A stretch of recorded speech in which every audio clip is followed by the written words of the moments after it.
जहर पूरे देश के अंदर घुल दिया गया है सांप्रदायिकता के नाम पर। उस जहर के खिलाफ किस तरीके से हम सब मिलकर काम करना है, उसके बारे में भी आज हम लोग आपके सामने बात करेंगे। जितने भी वक्तागण होंगे यही मौजू हमारे रहेंगे। और आरएसएस जिस तरीके से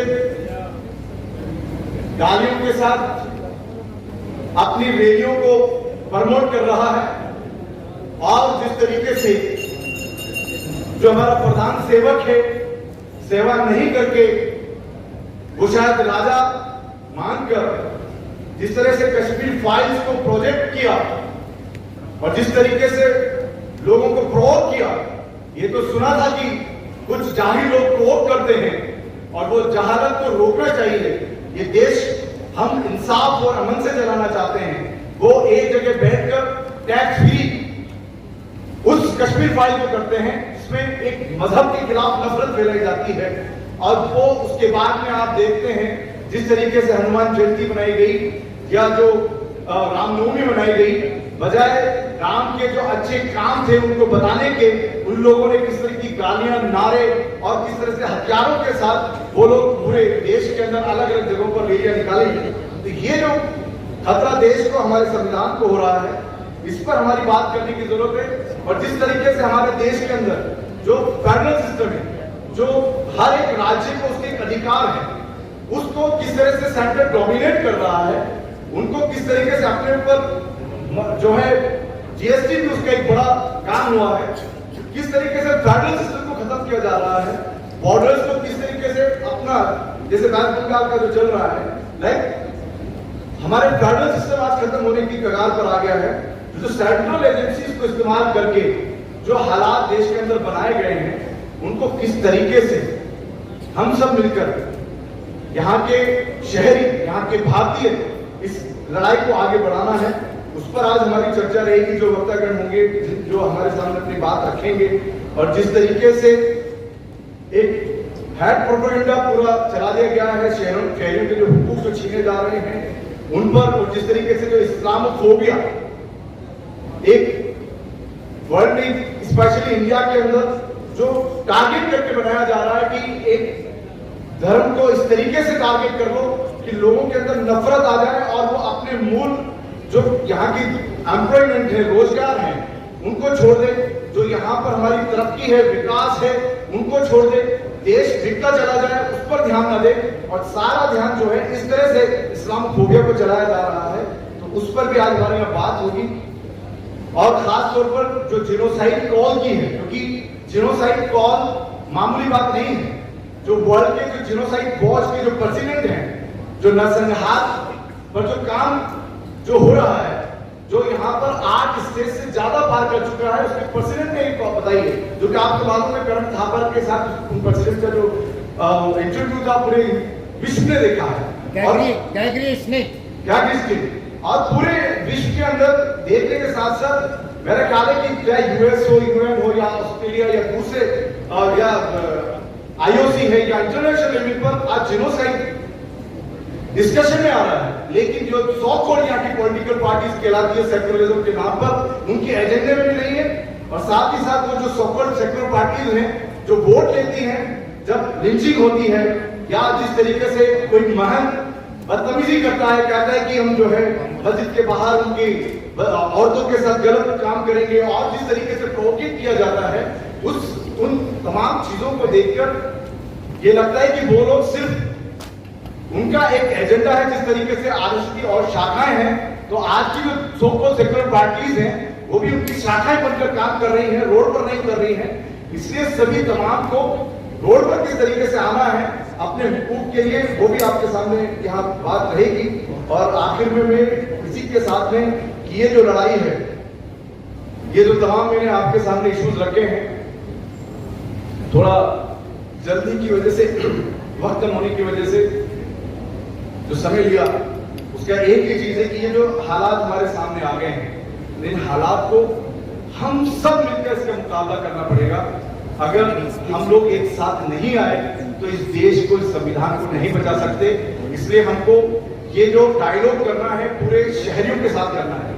जब मैं भारतीयों की बात करता हूँ, शहरियों की बात करता हूँ, तो मैं जाति धर्म नहीं रहता है। हम सब किस तरीके से देश के उन आखिरी छोर तक पहुंचे, किस तरह से हम गलियों और मोहल्लों में काम करना शुरू करें, उस पर हम सबको किस तरह से सबको उस लेवल से साथ लेकर आ सकते हैं, उस पर बहुत मेहनत करने की जरूरत है। तो आज हम लोग सबसे जब यहाँ से जाएं तो ये लेकर भी जाएं। मैं आपको पहली बार मैं कह रहा हूं कि हम सब साथ मिलकर ये लड़ाई को लड़ेंगे, हम झुकेंगे नहीं, लड़ते रहेंगे जब तक कि हम कामयाब नहीं हो जाते। हम नहीं तो हमारी नस्लें कामयाब होगी, लेकिन एक दिन आएगा। और ये लड़ाई को यह समझना है कि जब से दुनिया बनी है, जिस तरीके से इंसाफ और अन्याय की जो लड़ाई थी, न्याय और अन्याय की लड़ाई शुरू से रही है, हर एक दौर पे रही है, वो आज हमारे सामने खुलकर आ गई है न्याय और अन्याय की लड़ाई।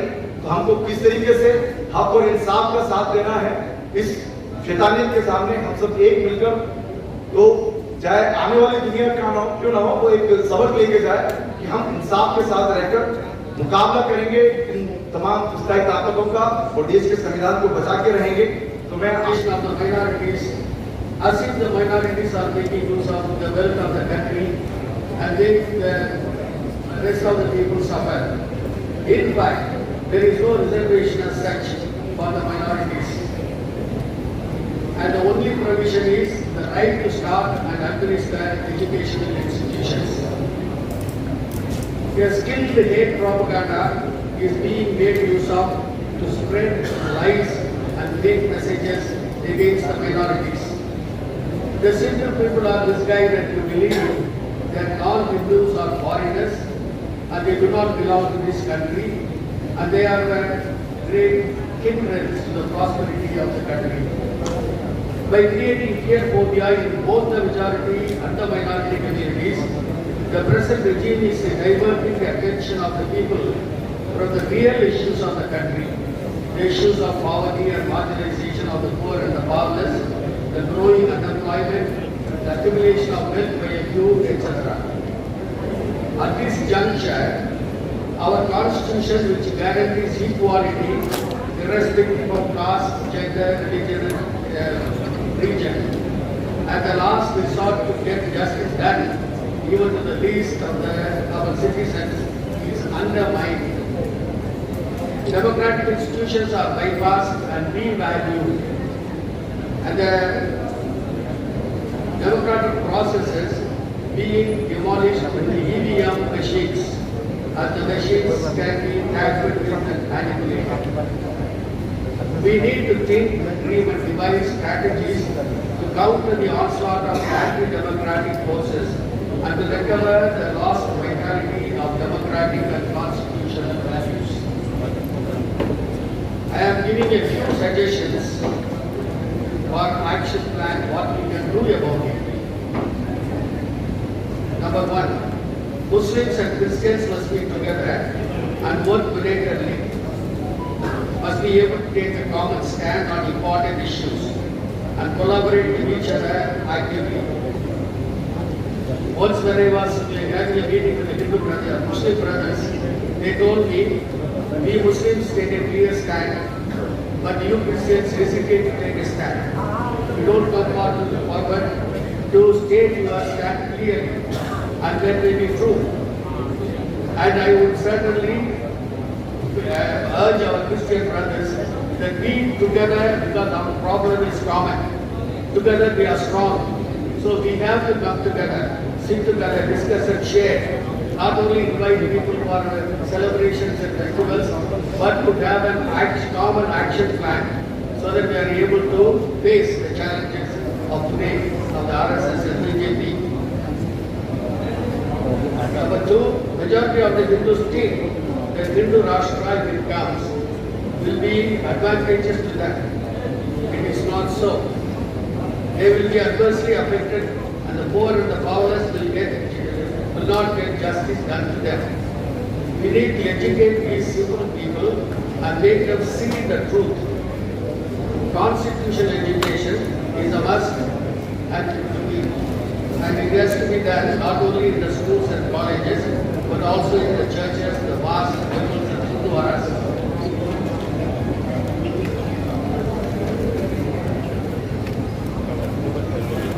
We must together make efforts to bring opposition parties in the country together, making them understand that if they do not unite, there will be no more. The interests of the country must be placed above personal and party interests. And finally, we need to work at the grassroots and prepare our people to participate in the electoral process meaningfully, valuing their votes and voting responsibly. Because this is a very difficult work to go to the polling booth level, polling area level, to keep our volunteers there, go from door to door, speak to all those people of goodwill, our own friends and relatives and acquaintances, to convince them that they have to vote for pro-democratic forces. And it is their duty because the country is at stake. And we have to explain to them why they should support the pro-democratic forces. So this is a great task, working at the grassroots. It is very, very important. So that our people are able to understand the value of their votes and vote with the responsibility. So thank you very much for this opportunity. Thank you very much. अब मैं आवाज दूंगा और मैं माफी के साथ क्योंकि बहुत लंबी लिस्ट है तो जो भी वक्तव्य आएंगे उनको हम लोग 10 मिनट्स का टाइम रखा है तो मैं आगे गुजारिश करूँगा हमारे सैयद शाहनवाज खान साहब से जो सोशल एक्टिविस्ट है राइटर हैं जो आपके सामने अपनी बात करेंगे।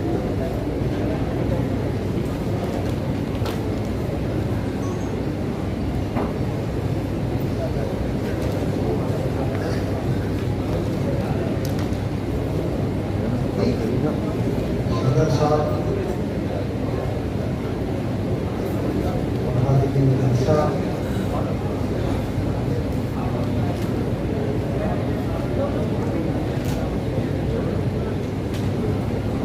इस मौके पर कहने को बहुत कुछ है, लेकिन वक्त की कमी और सेहत भी कोई बहुत बेहतर नहीं है। कुछ बातें मैं इशारतन और अंदाज में करना चाहता हूँ।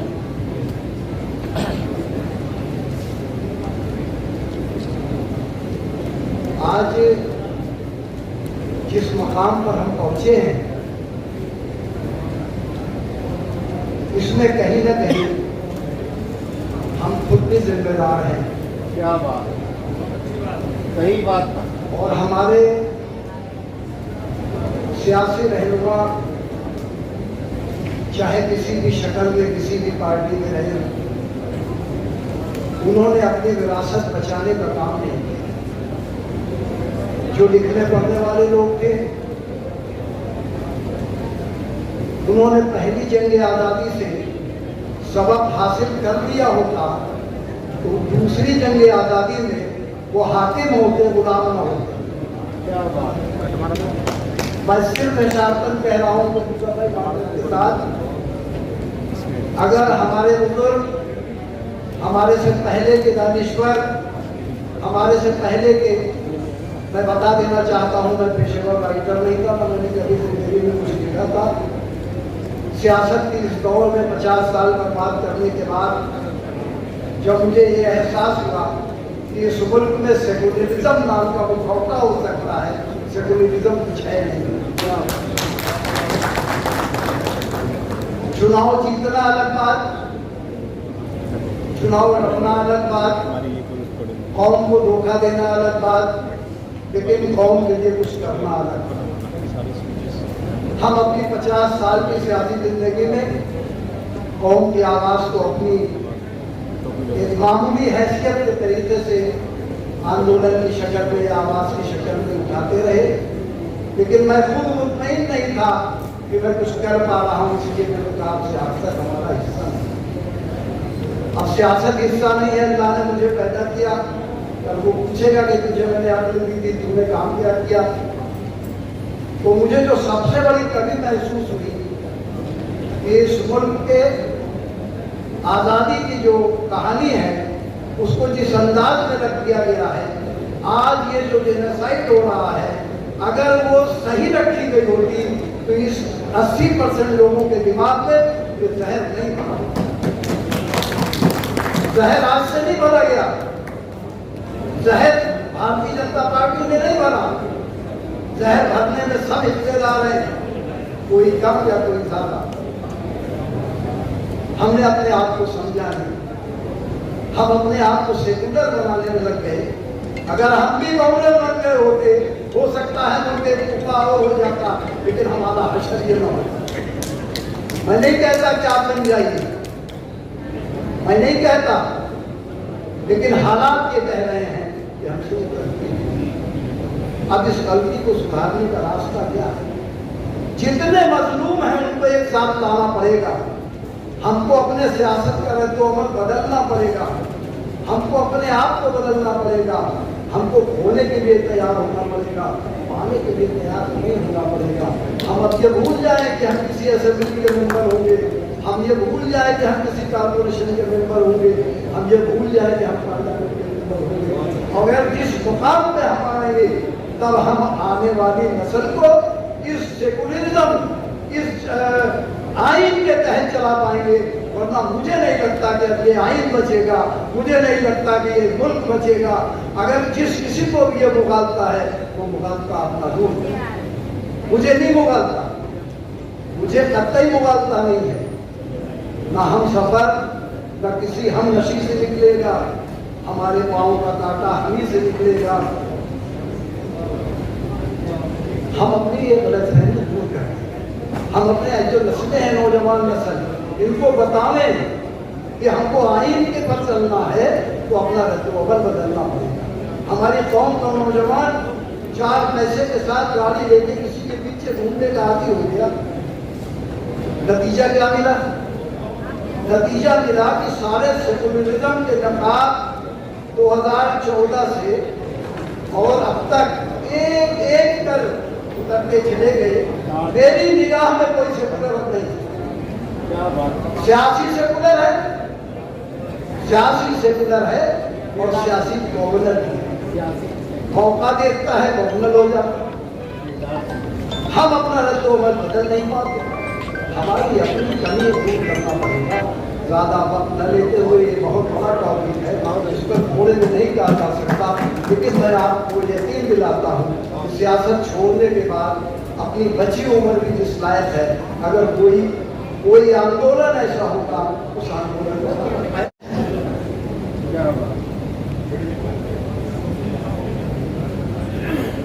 बाबा साहब डॉक्टर भीमराव अम्बेडकर जी के चरणों में नमन करते हुए आज इस सभा की सदारत कर रहे सभा के सदस्य, मंच पर विराजमान सभी मौजूद हाजरीन और हजरात और सामने बैठे हुए मेरे सभी भाइयों बहनों, आप सभी को मेरा जय भीम, आदाब, नमस्कार, सत श्री अकाल। साथियों, बातें बहुत होती हैं, लेकिन मुझे लगता है कि बातों पर अमल नहीं होता।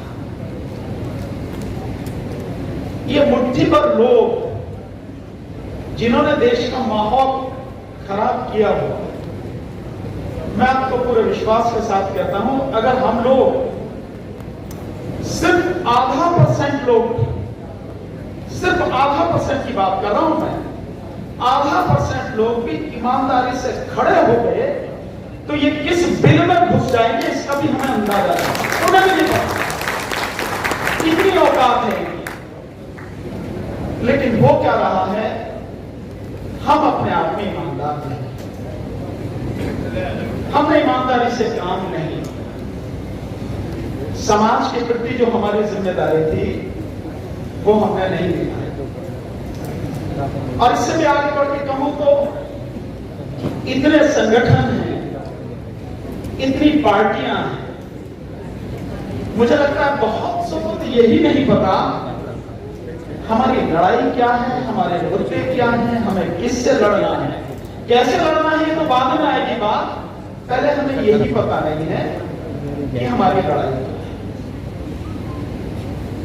बड़ा मुझे हंसी आती है जब लोग कहते हैं सरकार से डिमांड करेंगे जातिगत जनगणना कर।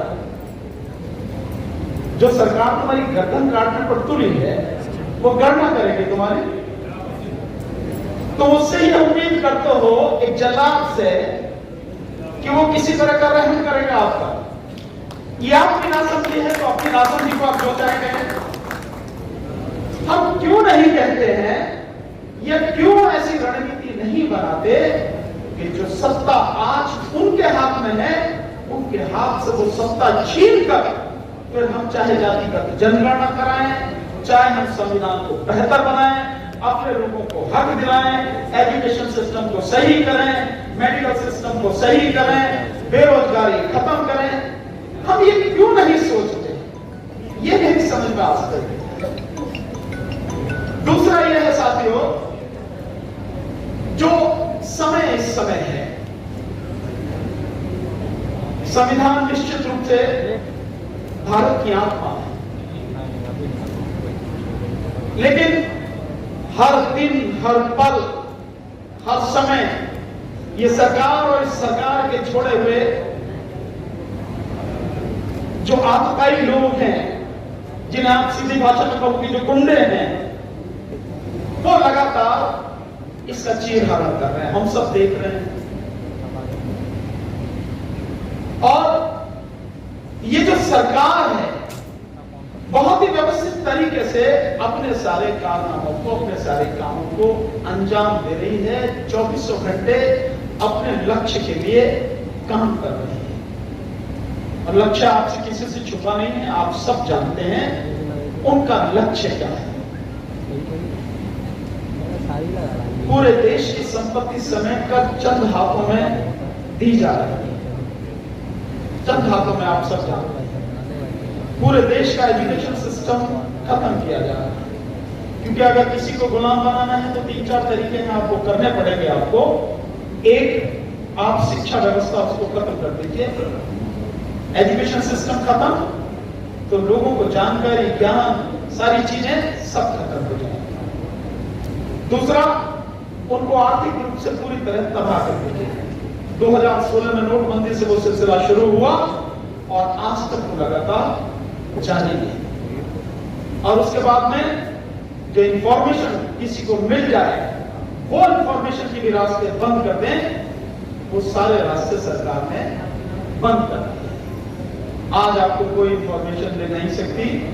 और सरकार के जो गोदी मीडिया है वो लगातार उसके एजेंडे को प्रोपेगेट कर रहा है। लगातार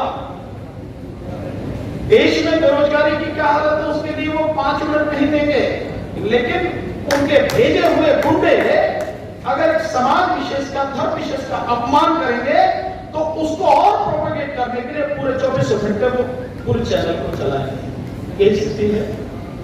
तो इंफॉर्मेशन आपको नहीं मिलेगी। मीडिया, ये सोशल मीडिया के साथी हैं, इनका धन्यवाद करना चाहिए हमेशा फिर से कि यही बात पहुंचा रहे हैं, अन्यथा तो बात भी नहीं पहुंच पाएगी आप तक। इस तरह का बाकी कोई मीडिया भी रहने दिया खत्म कर दिया। इन सारी स्थितियों में हमें क्या करना है, मैं सिर्फ वो आपसे 2 मिनट में बताना चाहता हूं।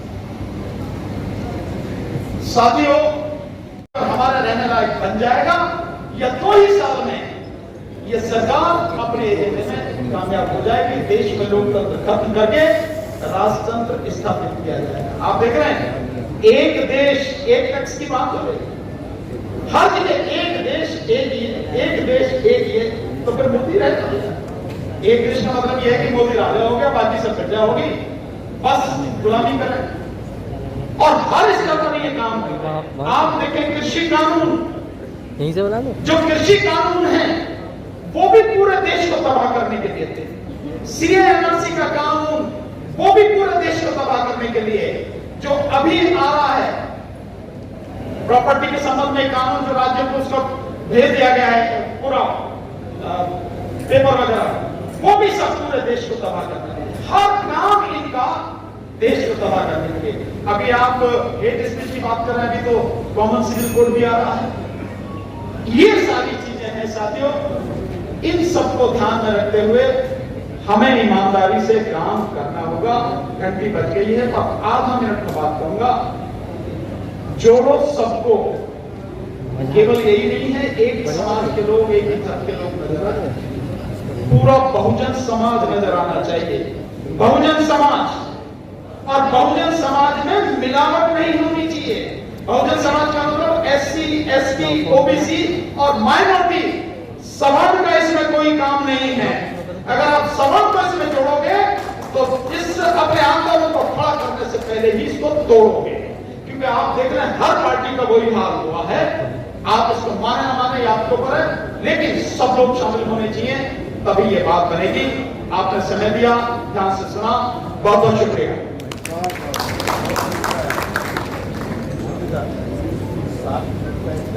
हाँ, सभी स्पीकर से कहूँगा कि 5 to 7 मिनट्स में अपनी बात वेल सिस्टम लीडर है, तो मैं मेहरुनिसा खान साहिबा जो कि वुमेन इंडिया मूवमेंट की फॉर्मर प्रेसिडेंट है और नेशनल कमेटी की मेंबर है, कि वो आए और ये बात जो है मेहरुनिसा खान साहिबा आगे जाते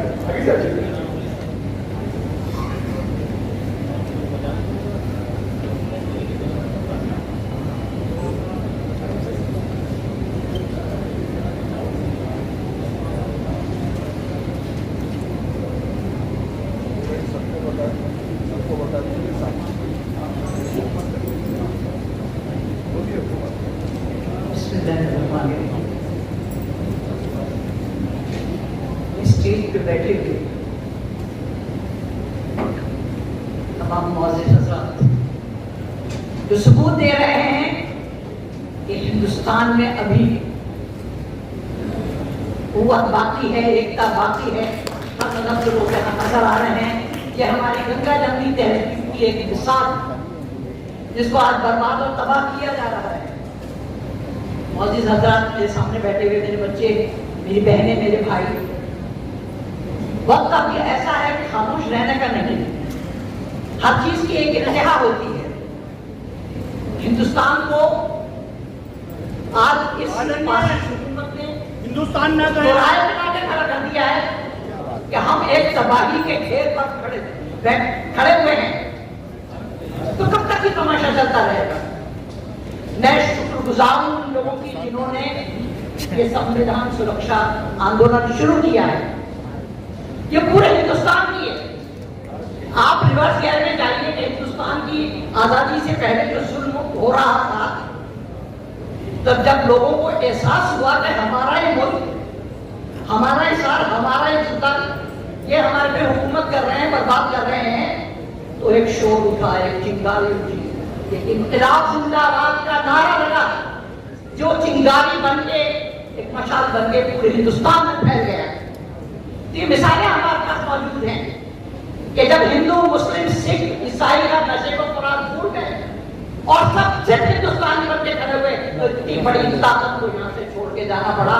ये बात से सुनमत, ये मुट्ठी भर लोग क्या है? कुछ नहीं है। इन लोगों ने सिवाय तबाही के हिंदुस्तान को कुछ नहीं दिया। हिंदुस्तान की आजादी में इन भगवा लोगों ने एक कतरा खून नहीं बहाया और उस पर यह हाथ मालिक बन के बैठ गए क्योंकि हम खामोश हैं। अभी लेकिन मिसाल आप सबको मालूम है, एक बच्ची मुस्कान जिसने अल्लाह अकबर का नारा लगा के और हिम्मत से आगे बढ़ती चली गई, वो गीदड़ सब उसके पीछे पीछे हो गए और उसने एक मिसाल कायम करी। तो हमारी बहनें बैठी हुई हैं यहाँ, बड़े बड़े एक्टिविस्ट बैठी हुई हैं यहाँ, शाहीन कौसर हैं, यास्मीन फारूकी जो बहुत लोग बैठे हुए हैं कि हमारे वेमेनहुड अगर आ जाए मैदान में, और इंशाल्लाह आ रहे हैं, हम वादा करते हैं अपने भाइयों से, अपने बच्चों से कि हम आपके शाना बशाना हैं इस मुहिम में।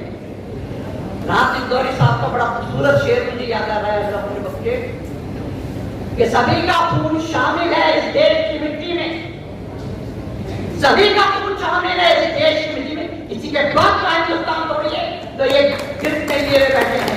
क्या है ये लोग? कुछ नहीं है। ये हमारी खामोशी से फायदा उठा रहे हैं। ये हेट्रेड फैला के आपस के अंदर ये एक खौफ पैदा कर दिया है, खासतौर से हमारी कौम के लिए कि हम आतंकवादी हैं। अरे भाई, हम तो कहना है कि हम मर के भी इसी देश की मिट्टी में मिलते हैं। इससे बड़ी मिसाल क्या होगी कि ये हिंदुस्तान सबका है।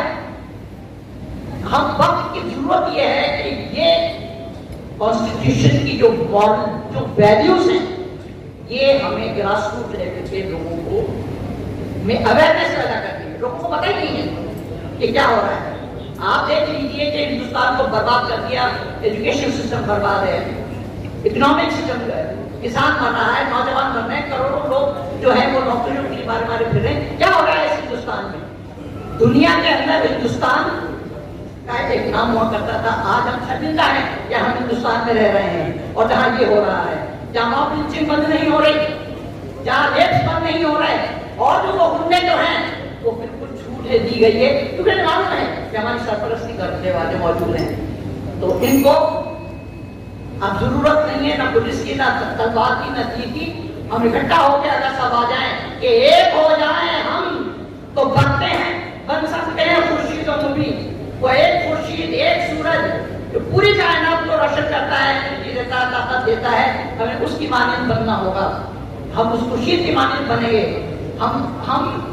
हम औरतें इस चीज की जिम्मेदारी ले रहे हैं कि घर घर में औरतों को जाके उन्हें लीगल अवेयरनेस पैदा करेंगे, उनको बताएंगे कि तुम्हारा हिंदुस्तान है, तुम क्यों सुन ठहरे हो। बुलडोजर का राज हो रहा है। मोदी भैया के लिए तो एक बहुत पुराना शेर पता नहीं कैसे याद आ गया इस वक्त, क्या खंजर पे कोई छींट ना दामन पे कोई दाग। क्या बात। खंजर पे कोई छींट ना दामन पे कोई दाग। अरे तुम कत्ल करो हो कि करामात करो हो। और ये जो है हमारे मोदी भैया ये अपने गिरबान में तो डालती नहीं है, मुसलमानों के पीछे पड़े हुए हैं। भाई मुस्लिम महिलाओं दबी भी है, कुचली भी है, उनको आजादी नहीं है, उनके लिए तो अरे भाई चैरिटी बिगिंस एट होम। जरा वो गिरबान में जाके कि उनकी अपनी पत्नी मारी पीढ़ी सड़कों पे और मुस्लिम औरतों के साथ, दुर्गापुर औरतों के साथ के मोदी मुर्दाबाद के नारे लगा रही है, उन्हें शर्म आना चाहिए, डूब के मर जाना चाहिए। इस वक्त जो ये मंच सजा हुआ है, हमारे बीच में ऐसे ऐसे लोग बैठे हुए हैं और अभी हिंदुस्तान का जो है लोग, हिंदुस्तानी लोग मुर्दार नहीं हुए। जरूरत है हमें एक होने की और मेहनत करने की जरूरत है। कल हमारे प्रताप सिंह ने ये कहा कि वक्त बहुत कम है, लेकिन अगर हमारी हिम्मत है और हम लग जाएं अच्छी तरह से इसकी उम्र पे, एक शादी का फ्यूचर 200 ने देखे हैं। तो मेरे बच्चों, मेरे भाइयों जो बुजुर्ग बैठे हुए हैं, दाना लोग बैठे हैं, उनके कदमों को आप अपने में सफोइए और खड़े हो जाइए। इस हिंदुस्तान को बचाने के लिए, इस संविधान को बचाने के लिए, यहाँ की डेमोक्रेसी को बचाने के लिए हमारे सारे हुकूम छीन लिए गए हैं। तो कब तक हम खामोश बैठे रहेंगे? अपने वजूद के लिए, अपने हुकूक के लिए, अपने फंडामेंटल राइट्स के लिए हर इंसान अगर हिंदुस्तान में खड़ा हो गया तो संविधान हमारा सुरक्षित रहेगा, हमारा देश सुरक्षित रहेगा, हमारी डेमोक्रेसी कायम रहेगी। बस मैं दुआओं के साथ यही कहती हूँ कि सबके दिल में ये आप अपनी रूह की गहराइयों में उतार दीजिए कि हमें इस मुहिम में एक आदमी जो है वो अपने पीछे कम से कम 100 लोग भी पड़ जाएगा। इंशाअल्लाह ये हिंदुस्तान जो है ये उसी मुकाम पर आ जाएगा जहाँ है। इनसे डरिए मत, ये डरने वाली चीजें नहीं है। अगर 100 लोग आ जाएंगे तो भाग जाएंगे। ये गीदड़ के मालिक हैं ये लोग। हर फिरौन के लिए याद रखिए एक दूसरा ऊपर ने खड़ा किया है। थोड़ा वक्त और है इनका, इंशाअल्लाह हम अपनी वो मुकाम हासिल करेंगे, अपने संविधान को बचाएंगे, अपनी फंडामेंटल राइट्स को हासिल करेंगे। इंतजार जिंदाबाद।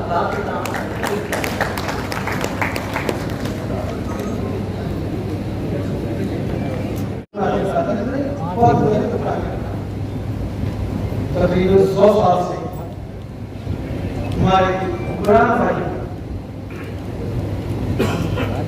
जो कौम, जिस कौम ने इस मुल्क पर 800 साल से ज्यादा हुक्मरानी की, उनके चेहरे मोहरे देखकर मुझे नहीं लगता कि वही कौम है जिस पर 800 साल हुकूमत की है।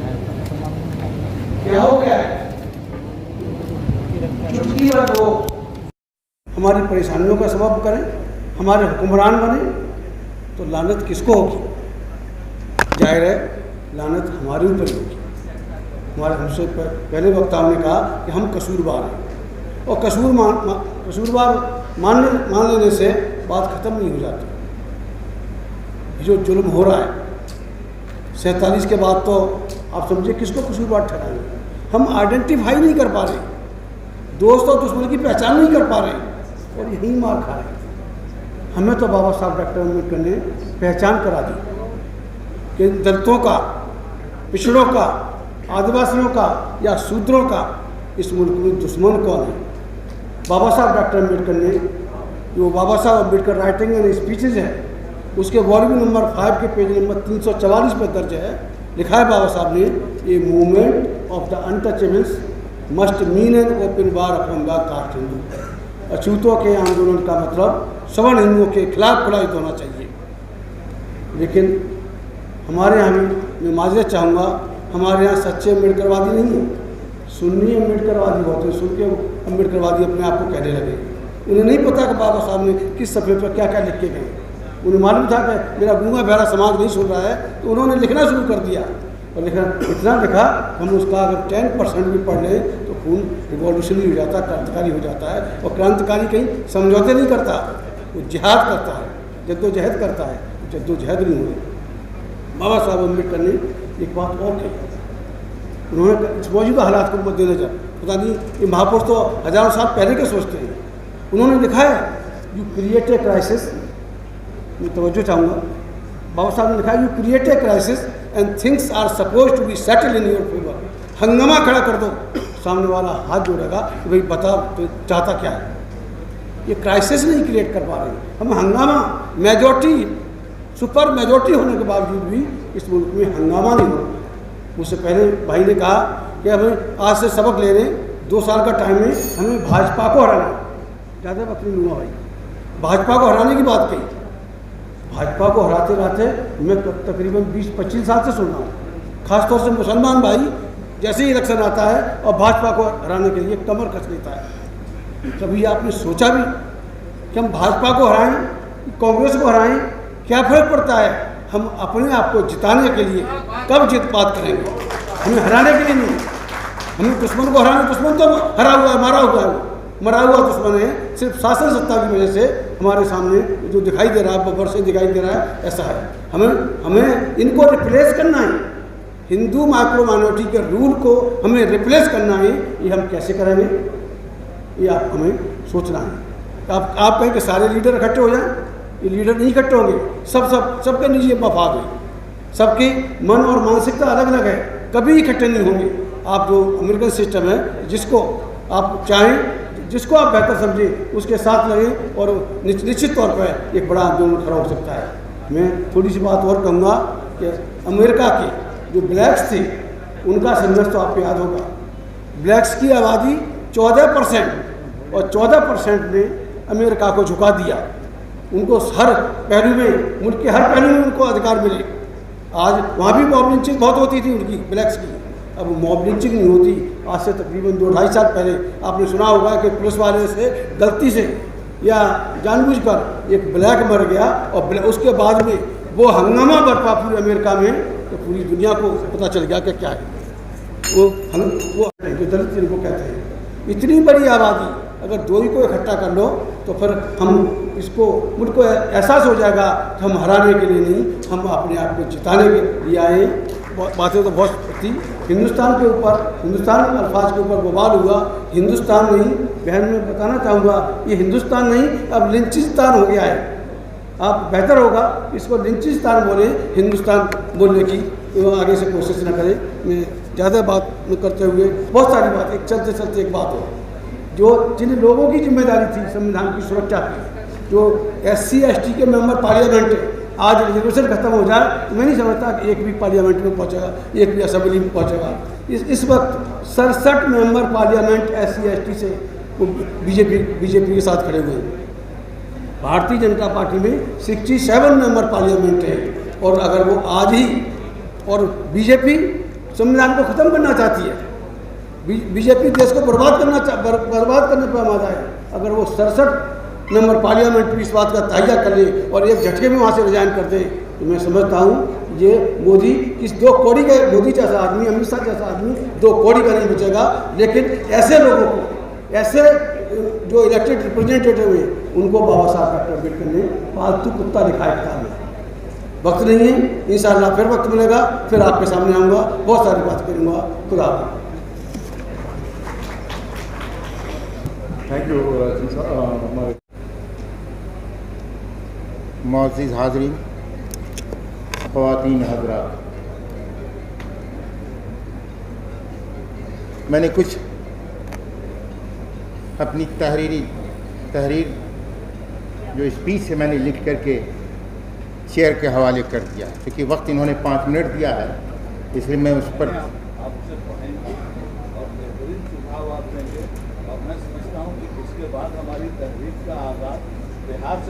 शुक्रिया। लब्बैक, हम तैयार हैं, हमें 20 दिन का वक्त दे दीजिए। सूबाई सतह पर हम आपका तहरीक का पहला लब्बैक शुरुआत बिहार से करने वाला हैं। हजरात, मैं अपनी बात शुरू करने से पहले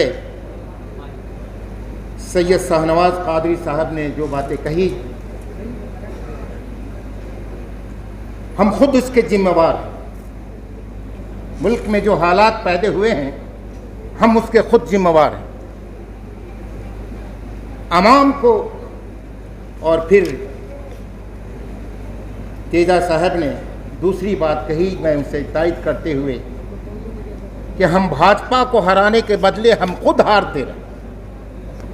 हम इन दोनों ही लफ्ज़ों पर अपनी बात को आगे बढ़ाते हुए कि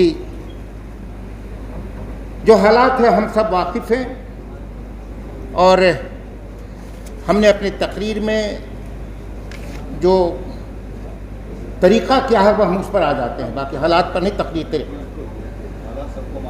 हाँ, प्रोफेट हज़रत मोहम्मद मुसफ़ फ्राइडे के नमाज का उदाहरण मुसलमानों के विभिन्न सामाजिक, आर्थिक, राजनीतिक, सांस्कृतिक, शिक्षित, धार्मिक, सैन्य रक्षा समस्याओं पर चर्चाएं होती रहीं, जिसमें सबकी सहभागिता रहती थी, सभी से संवाद स्थापित किए जाते थे। साफ शब्दों में लिखा गया है कि मस्जिद को नमाज के अतिरिक्त मुसलमानों के जीवन से जुड़े समस्याओं का समाधान हेतु चर्चा का केंद्र बनाया जाए। हजरत, और इस्लाम धर्म में रसूल के सामने यह होता, रसूल के ज़माने से यह होता चला आ रहा है। यहाँ तक कि मस्जिद से शांति संवाद स्थापित करने के क्रम में अन्य समुदाय के लोगों को भी आमंत्रित किया जाता रहा है, ताकि इस्लाम में वर्णित भाईचारे का संदेश सब तक पहुंचाया जा सके। आज जुमे की नमाज हमारे लिए एक बेहतर मंच है, इससे बेहतर किसी के पास कोई मंच नहीं है। लेकिन वहां सिर्फ हम दीन का ही इस्लाह करते हैं। हमारी जितनी उम्र ज़िंदगी यहाँ गुजारनी है, हम किस तरह से अपनी ज़िंदगी को इस दुनिया में गुजार सकें, कैसे हमारे किरदार से बेहतर संवाद जा सके, कैसे हम अपना संवाद लोगों के दिलों तक पहुँचा सके। इस्लाम आज देश के मुसलमान जुमे की नमाज को एक बेहतर मंच की तरह इस्तेमाल कर सकता है, जहाँ से शिक्षा, व्यापार, रहन सहन, गलतफहमियों को दूर करने का संदेश दिया जा सकता है। इस मंच से सामाजिक, राजनीतिक, धार्मिक, व्यापार, शिक्षा, प्रबंधन, सफाई, व्यवहार और बेहतर जीवन हेतु आगे की योजनाएं बनाई जा सकती हैं। मस्जिद के इमाम जुमे की नमाज से पहले तकरीर में इस्लाम में वर्णित सब्र की चर्चा करें, अल्फाजों का सौभाग्य, किरदार का जिक्र एवं दिल जीतने वाला व्यवहार, हक के साथ खड़े रहने का कला, सच कहने की हिम्मत, ये इस्लाह करने की ज़रूरत है। और मैंने कहा कि इसको किया कैसे जा सकता है। देश के समाज शिक्षित मुसलमानों को एकजुट होकर सामाजिक और धार्मिक गतिविधियों का तालमेल बैठाने होंगे। धार्मिक रूप से शिक्षित उलमाओं को सामाजिक, राजनीतिक, कानूनी रूप से शिक्षित मुसलमानों के साथ बैठकर आपस में संवाद करना होगा, ताकि मस्जिदों में तकरीर करने वाले मौलानाओं को भिन्न भिन्न सामयिक समुदायों पर प्रशिक्षित किया जा सके। उनके अंदर कोई इस तरह का प्रशिक्षण नहीं है। ज़मीनी स्तर पर नमाज पढ़ाने वाले मुसलमानों के जुमे की नमाज पढ़ने वाले मुसलमानों के जुमे के नमाज में जिन मौलानाओं को सुनते उलमाओं को सुनते हैं उनका लगातार प्रशिक्षण होना चाहिए और तभी वो साफ शब्दों में आम जनता तक अपनी बात को पहुंचा सकेंगे। मस्जिद, चंदा और इस्लाम के नाम पर इकट्ठे किए गए पैसे का ज़्यादा से ज़्यादा इस्तेमाल मुसलमान और युवाओं को लाइब्रेरी और शिक्षा पर खर्च करने की ज़रूरत है। जुमे की नमाज में थोड़े वक्त के लिए जरा इस पर तवज्जो चाहिए। डॉक्टर, वकील, प्रोफेसर, शिक्षक, व्यापारी और कानून एवं समाज से जुड़े पढ़े लिखों को भी बुलाकर से उनसे तकरीर करानी चाहिए ताकि मुसलमान और युवाओं में उनके अनुभवों का लाभ और फायदा उठाया जा सके। आखिर में और भी कई है, हम इसकी चर्चा जिसकी अभी ग्रेगरी स्मिथ की चर्चा आपने करी है, हमने उसका लिंक दिया है करण थापर के साथ जो उन्होंने इंटरव्यू दिया है और उस इंटरव्यू को द वायर ने शेरमा आरफा खालम शेरवानी ने जो अपने यूट्यूब पर डाला है, हमने उसका दोनों का यहाँ यूट्यूब लिंक भी डाल दिया है। और आखिर में ये बात कहते हुए कि आज हम इन हालात पर पहुँचे हैं, इसके वजह हम खुद हैं। बहुत अच्छी बात कही हजरत ने और तेजा सिंह साहब।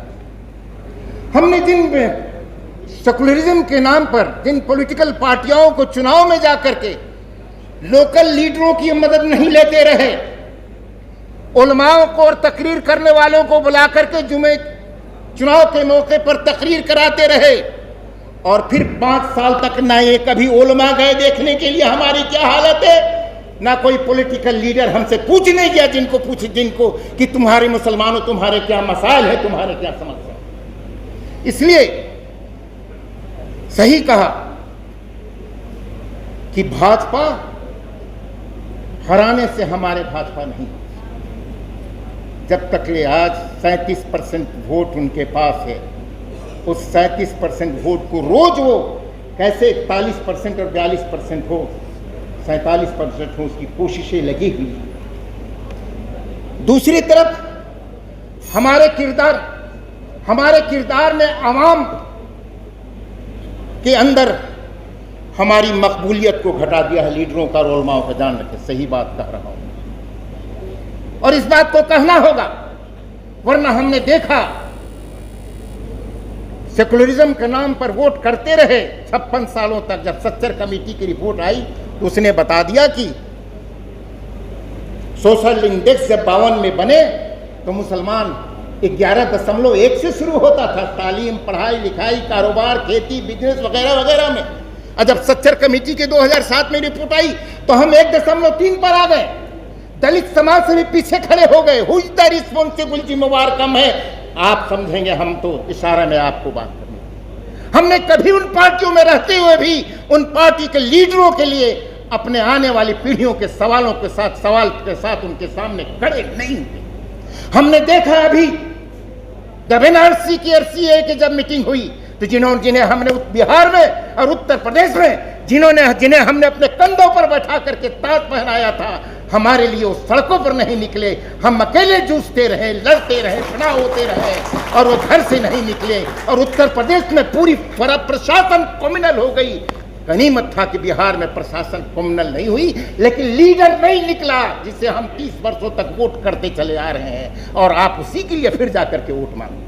दिक्कत यही है। इसलिए अपनी गुनाहों को भी तस्लीम करें कि हमसे गलतियां हुई हैं और आइंदा इस तरह की गलतियां नहीं हुई। यही बात कहते हुए अपनी बात को खत्म करते हैं। बहुत बहुत बीच में आदरणीय गुरु विवेकनाथ साहब जो प्रेसिडेंट हैं भगवान वाल्मीकि जन कल्याण संगठन के, मैं उन्हें आवाज़ देना चाहूँगा कि वो आएँ और अपनी बात को रखें।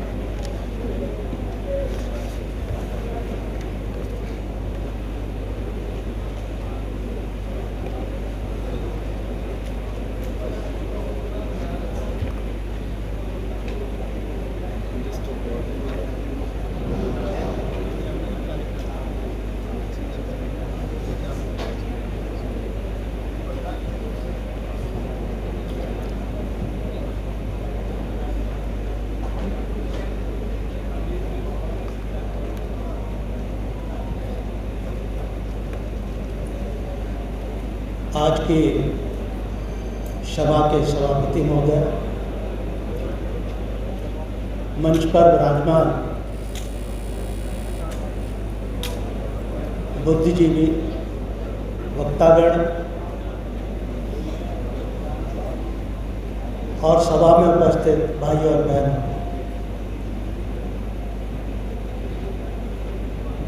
आज का जो विषय है संविधान सुरक्षा आंदोलन, बहुत ही महत्वपूर्ण विषय है।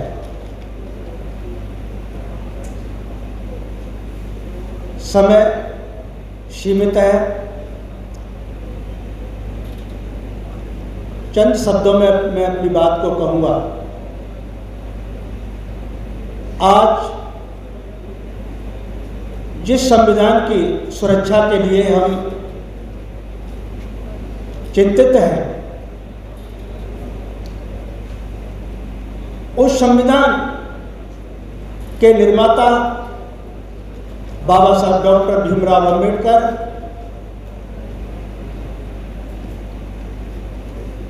जिन्होंने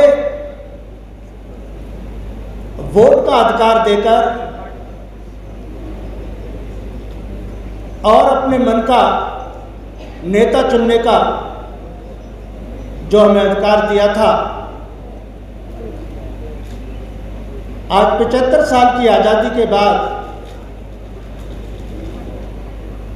हम ऐसा नहीं कर पाए।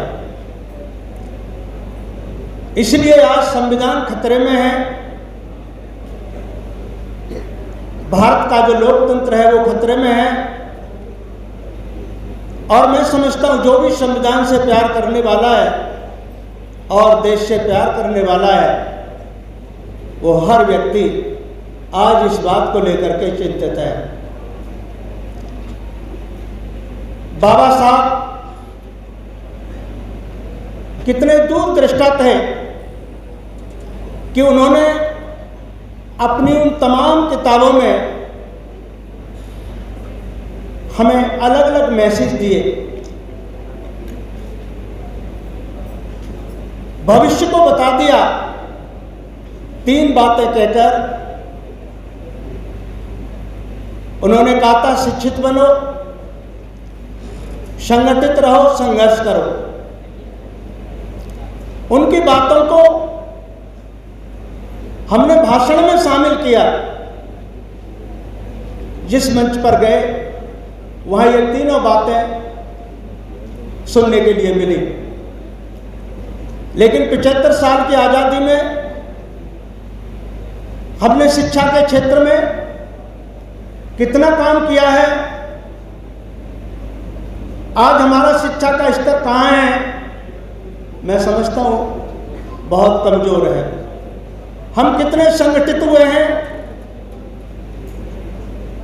हम कितने संघर्षशील हुए हैं कि आज हम ये बता रहे हैं कि चंद मुट्ठी भर लोग और देश की व्यवस्था को तहस नहस करने लगे हुए हैं और हम कुछ नहीं कर पा रहे हैं।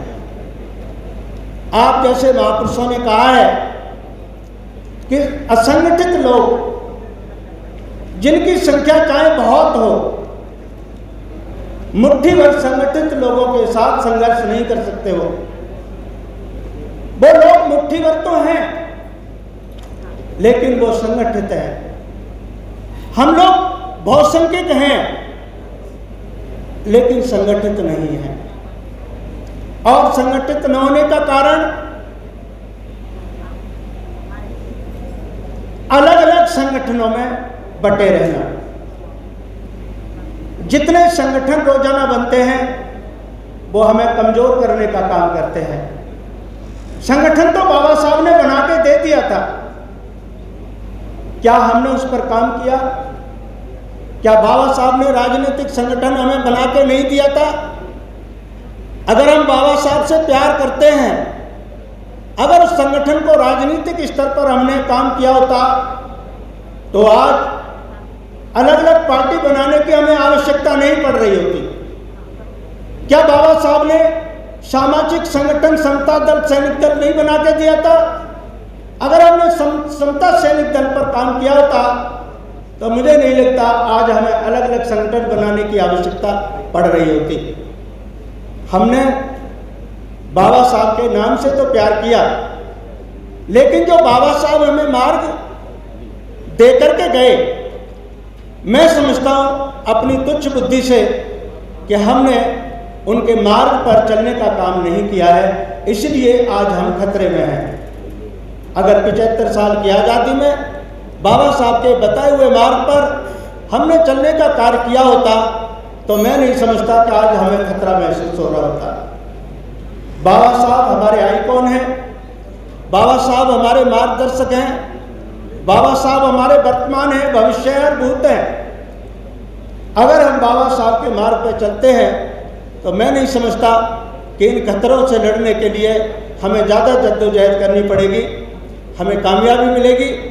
जो हमारे बाबा साहब ने हमें सिद्धांत दिए उन पर काम करें, हमें कामयाबी मिलेगी। इसी के साथ एक बार जय बोल देंगे, जय भीम। आपकी आवाज़ जोर से नहीं आई, क्या बात है? बाबा साहब के संविधान को लेकर के ही तो संघर्ष कर रहे हैं हम, उन्हीं की सुरक्षा के लिए बात कर रहे हैं। तो जोर से जय बोल दो, जय भीम, जय भीम, जय भीम। ये नारा जितनी ताकत के साथ देश में गूंजेगा उतने ही जो हमारे ऊपर अत्याचार और जुल्म कर रहे हैं उनकी जड़ें हिल जाएंगी। इसी के साथ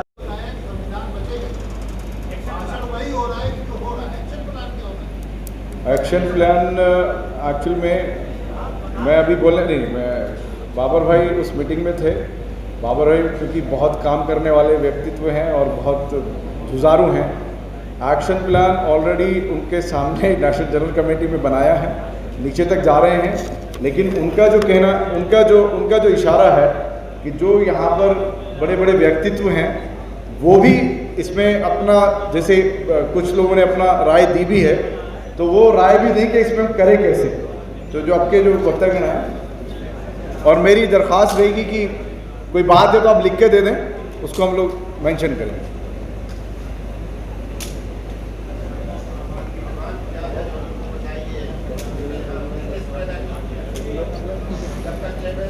मंच पर सभी वक्ता और श्रोता जनाब नमस्कार, जय भीम, जय भारत। ये आज जो हम जिस स्थिति में इकट्ठे हुए हैं, ये मौके बार बार हमने खुद ही पैदा किए हैं। सब वक्ता जन से आपने सुन लिया। जो ये भारत देश है ना, पता नहीं इस देश को क्या किसी का श्राप है कि क्या ये लोग हो ही ऐसे पैदा, इनकी जैसे हम कहते खून में ऐसा हो गया कि इसको कोई भी लूट लेता है। थोड़े से सपने दिखाता है, सबका साथ, सबका विकास। ईवीवी मशीन तो अब आई है ना, ये तो दोबारा आई है जब उसका राज हो गया।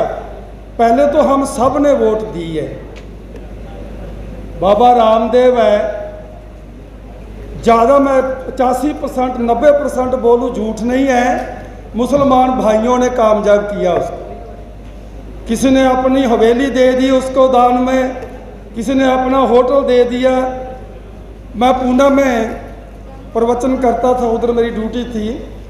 हमारे जो गुरुद्वारा साहब के प्रधान जी थे वो टिकट लेके आए पूना में जब इसका शिविर लगा। 5000 रुपये की टिकट मेरे को बोलते, ज्ञानी जी आपकी टिकट लेके आया हूँ, शिविर में जाना है। मैं क्या करना क्या उसमें? बोलता वो योगा सिखाएंगे। मैं कहा भी हमारे गुरुजी ही हमें सिखा गए योगा कि ये कृपान साथ में रखनी है, रात दिन गमानी है। इसमें जितना पसीना निकलता है इतना योगा में तो निकलता नहीं है। योगा भी करते हैं, साथ में एसी भी लगा होता है। तो मुझे बोलते स्वामी जी आए। मैं कहा मेरा तो एक ही स्वामी है, मैं उसकी सुन लूँ काफ़ी है। तो उस टाइम तो हमारे प्रधान जी नाराज हो गए जब इधर जंतर मंत्र से वो सलवार पहन के भागा ना, तो प्रधान जी बोलते ज्ञानी जी आप ठीक बोल रहे थे। तो मैं एक बात छोटी सी कह के समाप्ति कर दूंगा कि बहुत सारे पढ़े लिखे लोग हैं, मैं तो एक विद्यार्थी हूँ। हमारे हिंदुस्तानी जो है ना, पंजाब की एक कहावत है, बोलता मैं जा रहा जंगल में गया, मुझे 10 डाकुओं ने घेर लिया, एक ने इधर से मारा, एक से उधर से मारा, एक ने इधर से मारा, बहुत मारा मुझे। बोलता फिर बोलता मेरे को भी गुस्सा आ गया, मैंने पिस्टल निकाला, ठा ठा ठा सबको मार दिया। तो वो पूछता है कि भाई तूने पिस्टल पहले क्यों नहीं निकाला? बोलता हमारी खोपड़ी ऐसी होगी, जब तक 10-12 पढ़ती नहीं है अकल नहीं आती है। वही बात हमारी है हिंदुस्तानियों की। कोई भी कंपनी आ जाती है, कोई भी लीडर आ जाता, थोड़े से सपने दिखाता है तो बस हम उसको मान लेते हैं। जब उसका नतीजा भुगतना पड़ता है, ये भी मैं एक खुश नसीबी कहूँगा कि ज़्यादा देर हम गुलाम भी नहीं रहते। बार बार होते हैं गुलाम, लेकिन ज़्यादा दिन नहीं रहते। जब इसके 10-12 पड़ जाती है तो इसको होश भी आ जाती है। अभी हमारे पंजाब की बात है, पहले हमारे अकाली दल ने लूटा, फिर कांग्रेस ने लूटा, अभी बोलते हैं कि कोई और दूसरा ढूंढो। तो जब गांव में हम प्रचार करने जाते थे तो हम भी तकरीर देते थे, बोलते इस बार कोई नया करो। तो जितने ये रेहड़ी वाले रिक्शे वाले हैं ना, सबके ऊपर आम आदमी का झाड़ू फेर दो, सब झाड़ू फेर दो, रेहड़ी वाले रिक्शे वाले। तो एक को उतार दिया, दूसरे को बिठा दिया, सोच तो किसी की नहीं बदली। जैसे ही झाड़ू वाला बन गया, सबसे पहले उसने ऐलान किया ये रिक्शे और टांगे सब हटा दो सड़कों से। तो अब आंदोलन चल रहे हैं। ये बात है कि हमें आज़ादी तो बार बार ली है, इस बार भी कोई ये अब सौखी बात नहीं है, इसमें बहुत कुछ होगा, दृढ़ता से हमें लड़ना पड़ेगा। आज़ादी तो ले लेंगे, कोई बड़ी बात नहीं है, पर इस बार ये प्रण करना है कि इसको बरकरार रखना है। बरकरार कैसे रखा जाता है कि भाई जो अभी संविधान की बात हम कर रहे हैं, ये 2-3% लोगों ने हमारे टुकड़े इतने कर दिए जातियों के नाम पर कि अब हमें जोड़ने में दिक्कत आ रही है।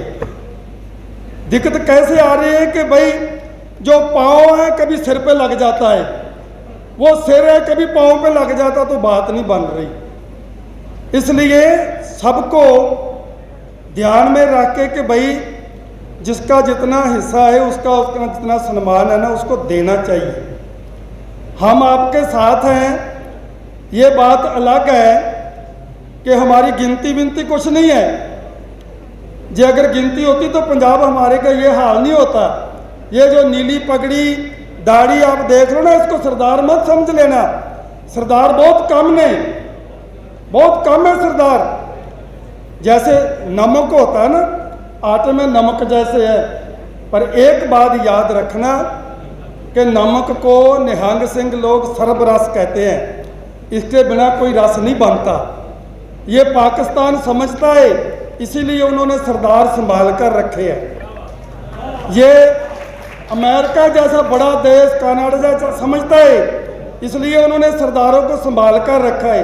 हम है कम, लेकिन वादा करते हैं आपके साथ है। कितने धन्यवाद। हम पूरा, और उसके अलावा भी दीगर अलग अलग हैं, इसरार साहब भी हैं। तो हमारा भी नेक्स्ट मूव पूरे स्टेट्स में है, और यही नहीं बल्कि इससे बड़े मंच पर बैठे सभी अतिथिगण और यहाँ उपस्थित भाइयों और बहनों, जय भीम, सलाम अलैकुम, नमस्कार, जय भारत। आज हम इकट्ठे हुए हैं संविधान सुरक्षा आंदोलन के बैनर पे, और हम जानते हैं माहौल क्या बना हुआ है। मैं सिर्फ एक बात मैं बताना चाहता हूँ। बहुत सारे स्टेट्स में एंटी कन्वर्शन लॉ पास किया गया और पूरे देश में एंटी कन्वर्शन लॉ का एक भी कन्विक्शन नहीं हुआ। और जहाँ हरियाणा जैसा राज्य में जो ईसाई और माइनॉरिटीज़ बहुत कम संख्या में हैं, 1% से कम, वहाँ भी एंटी कन्वर्शन लॉ पास किया। तो ये सब कानून बना रखा है सिर्फ नफरत फैलाने के लिए। और आज जब हम एक रणनीति तैयार करने के लिए आए हुए हैं, ये जो सच्चाई जो है लोगों तक पहुंचाने का काम करना है। हम ज़्यादा से ज़्यादा लोग माइनॉरिटीज़, SC ST OBC एक साथ अगर बड़ा अलायंस करते हैं तो हम संविधान को बचा सकते हैं। बहुत सारे संगठनाएं हैं हर एक राज्य में, सभी अलग अलग संप्रदाय के संगठनाएं हैं, एक साथ काम करना है। मुझे उम्मीद है और एक आशा पैदा करता है, यहाँ मंच पर इतने सारे मुस्लिम, ईसाई, हिंदू, सिख, बौद्ध सभी धर्म के लोग यहाँ एक मंच पर आए हुए हैं। वैसे ही अगर कुछ भी होता है, कुछ भी इनजस्टिस होता है, अन्याय होता है किसी संप्रदाय के ऊपर, हम एक साथ खड़ा होना चाहिए। इस माहौल हमने ये हुआ है क्योंकि अगर एक प्रदेश में अन्याय हुआ है तो बाकी प्रदेश खामोश होता है। और इसलिए धीरे धीरे से माहौल बिगड़ गया। लेकिन हम एक साथ अगर हम अन्याय के लिए, अन्याय के खिलाफ आवाज़ उठें तो हम एक साथ काम कर सकते हैं। और इस नफ़रत और झूठ जो फैला रहा है कि सब ठीक है वगैरह वगैरह, ये सामने आ जाए तो अवेयरनेस तो बहुत इम्पॉर्टेंट बात है। दूसरी बात, अलायंस बिल्डिंग बहुत इम्पॉर्टेंट है। और हर धर्म के लोग, हर संप्रदाय के लोग, हर क्षेत्र के लोग एक साथ हमारा संविधान को बचाने के लिए रणनीति तैयार करना चाहिए, नहीं तो माहौल बिगड़ जाए। धन्यवाद। जज साहब,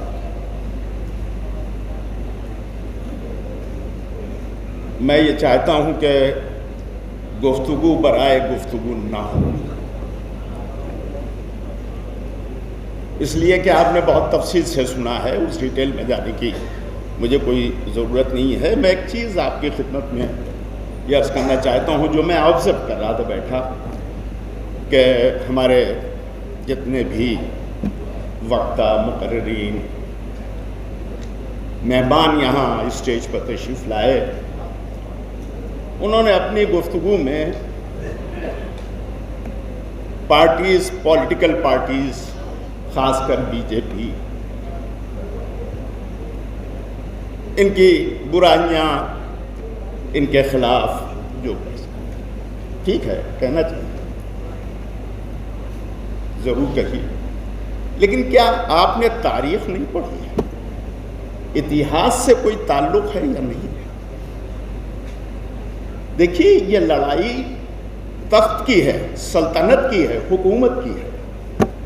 और जब तख्त और सल्तनत और हुकूमत की लड़ाई होती है तो धर्म, मजहब, रिश्तेदारी, दोस्त, अहबाब ये सब नहीं देखे जाते हैं। बाप ने बेटे की गर्दन उड़ा दिया, बेटे ने बाप को जेल में डाल दिया। आप पूरी तारीख पढ़िए, ये सब मौजूद है। मैं कहता हूं जरा हट के, अगर बात तल्ख हो तो मुझे माफ कीजिएगा। आज बीजेपी जिस जगह पे पहुंची है, उसने 1925 से उस पर काम किया है, मेहनत की है, घर घर गए हैं, बस्ती बस्ती गए हैं। आप क्या करते रहे ये तो मुझे बता दीजिए। आप तो सोते रहे, आप तो हुक्का पीते रहे, आप तो रात को जागते रहे। जो सोने का वक्त था उस वक्त जागे, और जो काम का वक्त था उस वक्त सोते रहे हैं। उसका नतीजा आपको भुगतना पड़ेगा। सुदेन साहब, मैं इसको पॉलिटिक्स नहीं कहता हूं, मैं इसको कहता हूं पॉलिट्रिक्स। पॉलिटिक्स तो एक सियासत, सादा सा लफ्ज है। आज अगर कामयाब होना है तो पॉलिट्रिक्स समझिए। जितनी भी गंदी से गंदी ट्रिक्स हो सके इख्तिदार को हासिल करने के लिए अपनाइए, तभी कामयाब कहलाए जाइएगा।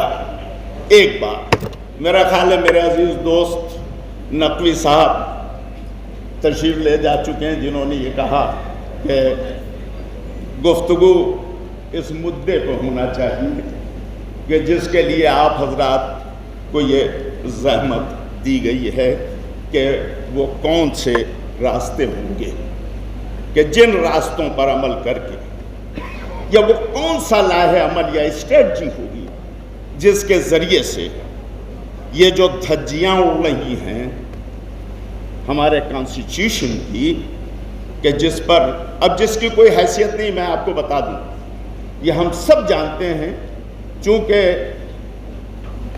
इस भारत के अवाम के जूते का डर है, इसलिए खुल के नहीं कह पा रहे, इसलिए बात को खुल के नहीं कह पा रहे हैं। वरना अब कॉन्स्टिट्यूशन जैसे नाम की कोई चीज़ हमारे यहाँ नहीं रह गई है।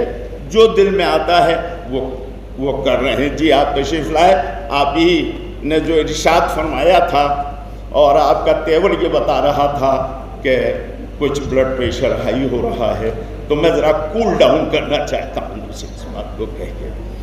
देखिए नहीं, मुझे देख के ना हो। देखिए, जब कोई चीज़ खराब हो जाए, बिगड़ जाए, तो उसको बनाने में बहुत समझदारी से काम करना पड़ता है, और उन हालात में और ज़्यादा जब ताकत व कुव्वत आपके हाथ में हो। ये पावर, ये ताकत अलग है, और इस देश के अवाम की ताकत अलग है। याद रखिएगा इस बात। ज़रूरत इस बात की है कि जो नुकसानात हो रहे हैं और जो नुकसानात होने वाले हैं, इनसे लोगों को बाखबर किया जाए, कि हाथ पर हाथ रख के न बैठे रहो, जमूद का शिकार न हो जाओ, वरना ये जिंदगी तुम्हारी मौत में तब्दील हो जाएगी। आज जिन हालात से दो चार हैं, ये हमारे जमूद का शिकार है, हमारी खामोशी का शिकार है। हम बातों को नज़रअंदाज करते रहे, हम आंख बंद करके अपना रास्ता चलते रहे, जिसका नतीजा ये हुआ है कि आज इस हॉल में आपको जमा होना पड़ा है और सोचना पड़ा है कि हम कैसे इस कॉन्स्टिट्यूशन को बचा सकें। तो अगर इसको बचाना है तो बेदार हो जाइए। याद रखिएगा, अगर आप जमूद का शिकार रहे तो आप कामयाब नहीं होंगे। और माफ़ कीजिएगा, अगर 2-1 मिनट हो तो एक बात मैं कह दूं। जमूद समझते हैं किसे? स्टैग्नेंसी कहते हैं। कोई चीज़ अपनी जगह पर पड़ी हो, बस अब वो पड़ी है, ना हिल रही है, ना डुल रही है, इसे कहते हैं जमूद। समझ रहे हैं आप इस बात? अल्लाह जमूद को पसंद नहीं करता है, याद रखिएगा इस बात को। अगर जमूद को पसंद करता तो मौलाना कभी भी मां के पेट में पलने वाले बच्चे को हरकत न देता। काश मेरी बात पहुंच जाए आप तक।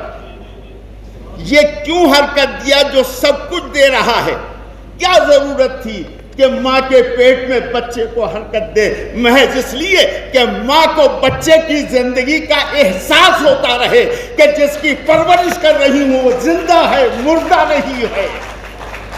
याद रखना, जमूद मौत का नाम है, हरकत जिंदगी का नाम है। अगर बचाना चाहते हो तो हरकत में आ जाओ, वरना मुर्दा तो है ही हो, इसके अलावा कुछ नहीं। उठिए, दर दर उठिए, बताइए लोगों क्या नुकसान है। अमा चलती फिरती लाश न बनो, जिंदा जिंदगी का सबूत दो, खुद बचो, दूसरों को बचाओ। भाई यही इलाज है हमारे पास और कुछ नहीं है। बहुत बहुत शुक्रिया। अगर एक आध मिनट और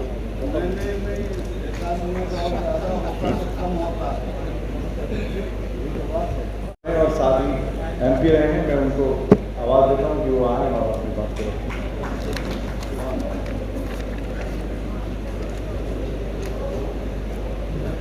आगे चलिए, आगे चलिए।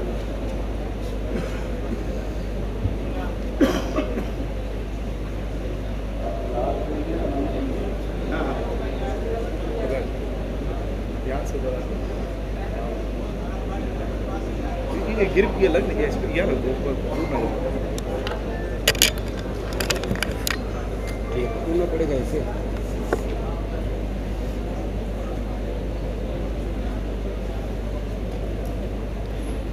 आज संविधान सुरक्षा आंदोलन के तहत जो ये बैठक हो रही है, इस बैठक में बैठक की अध्यक्षता करें सम्मानित अध्यक्ष जी और बैठक में शिरकत कर रहे सभी हमारे विद्वान वक्तागण। मैं इस मौके पर कुछ कहने के पहले सर्वप्रथम भारतीय संविधान निर्माता बोधिसत्व बाबा साहब डॉक्टर बी आर अम्बेडकर के चरणों में पुष्प अर्पित करते हुए सामाजिक क्रांति के अग्रदूत महात्मा ज्योतिराव फूले, आरक्षण के जनक छत्रपति साहू जी महाराज, गुरु नारायण, A.B. रामास्वामी नायकर बेरियर, साथ ही साथ इस सदी के महानायक जिन्होंने करोड़ों बेजुबान लोगों को का जुबान बाम से DS4 और बहुजन समाज पार्टी के संस्थापक मानवर कांशीराम साहब के चरणों में पुष्प अर्पित करते हुए आज हम ऐसे मौके पर आप सब लोगों के बीच में हमारे संचालक जी ने जो हमें 2 शब्द बोलने का मौका दिया है, मैं ऐसे मौके पर आप लोगों का जो अपने विद्वान वक्तागण अपनी बात को रखे हैं उसे संबद्ध करते हुए हम चंद बात आपसे अर्ज करना चाहते हैं। दुनिया में और साथ ही MP रहे हैं, मैं उनको आवाज़ देता हूँ कि वो आए और अपनी बात करें।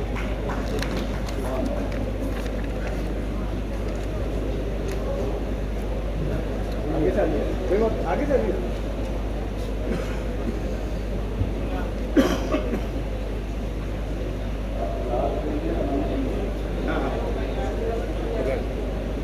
ध्यान से गिर के लग नहीं इस पर यार ठीक पड़ेगा इसे।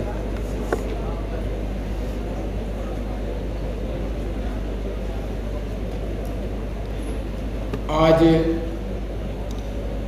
संविधान सुरक्षा आंदोलन के तहत जो ये बैठक हो रही है,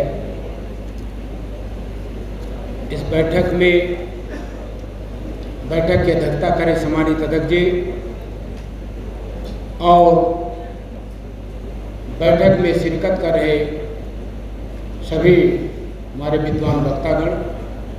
मैं इस मौके पर कुछ कहने के पहले सर्वप्रथम भारतीय संविधान निर्माता बोधिसत्व बाबा साहब डॉक्टर बी आर अम्बेडकर के चरणों में पुष्प अर्पित करते हुए सामाजिक क्रांति के अवधूत महात्मा ज्योतिराव फूले, आरक्षण के जनक छत्रपति साहू जी महाराज, गुरु नारायण, ए.बी. रामास्वामी नायकर बेरियर, साथ ही साथ इस सदी के महानायक जिन्होंने करोड़ों बेजुबान लोगों को का जुबान बाम से DS4 और बहुजन समाज पार्टी के संस्थापक मानवर कांशीराम साहब के चरणों में पुष्प अर्पित करते हुए आज हम ऐसे मौके पर आप सब लोगों के बीच में हमारे संचालक जी ने जो हमें 2 शब्द बोलने का मौका दिया है, मैं ऐसे मौके पर आप लोगों का जो अपने विद्वान वक्तागण अपनी बात को रखे हैं उसे संबद्ध करते हुए हम चंद बात आपसे अर्ज करना चाहते हैं। दुनिया में ख्याति हमारा है, हम उसको बचाने के लिए जो हम कार्यक्रम कर रहे हैं इसकी जरूरत क्यों है। इस धरती पर गौतम बुद्ध ने जहां मानवता का संदेश दिया, वही धरती पर मोहम्मद साहब के विचारधारा के मानने वाले लोगों ने आपसी प्रेम और भाईचारा का संदेश दिया। इस धरती पर कबीर साहब ने जहां रूढ़िवादी और पाखंडवादी व्यवस्था का विरोध किया, वही धरती पर ईसा मसीह के विचारधारा के मानने वाले लोगों ने अपाहिज और अपंगों को गले से लगाया।